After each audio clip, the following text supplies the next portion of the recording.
Well, thank you, Mr. Chairman. Mr. Chairman, I'm in memory of some of the same arguments that were made many years ago when Ronald Reagan proposed the Strategic Defense Initiative. They called it science fiction. They called it Star Wars derisively. And yet today, because of his insight, because of the willingness to consider what we could do, we have a limited missile defense capability in this country that, in my judgment and the judgment of many, protects my children and all of yours, perhaps from a North Korean launch at some point that they want to at least put us under threat. And, Mr. Chairman, some of the discussions about price, let me just say a robust yet limited constellation would cost about $26 billion over 20 years, or $1.3 billion per year. And according to Hudson's study, as well as the IDA study, there are a variety of ways we could get the cost down even further if we get serious and invest in it.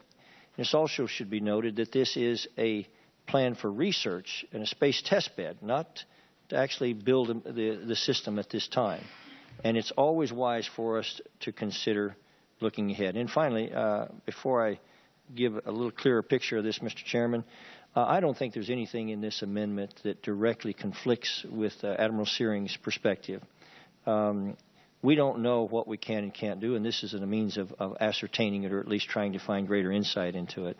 No one respects Admiral Searing more than I do. He is caught many times between the machinations of Congress, where we force him to take from critical systems to pay for other critical systems, and I think he would like to try to avoid that conundrum. But this is certain, Mr. Chairman. Our near-peer adversaries are now capable of attacking our critical space assets. This debate is no longer academic, and the question now before this committee is, what shall we do about it? These adversaries have taken note of the immense force multiplier U.S. space dominance provides our military, and they've also observed the defenseless nature of our space assets.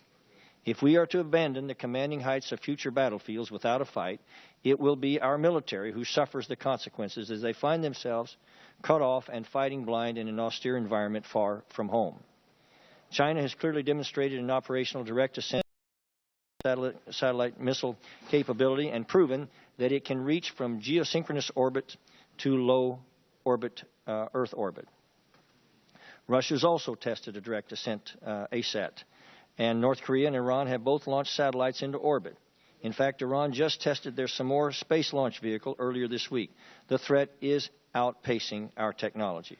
A recent Hudson Institute report, co-authored by over a dozen leaders in the U.S. Missile Defense, Arms Control, and Space Policy, including 2 former directors of the NDAA and 2 former NORCOM commanders, said this, quote, "A space-based layer will dramatically augment U.S. terrestrially and sea-based defense capabilities, reduce demands on current systems, and provide the United States with optimal vantage point for destroying enemy missiles.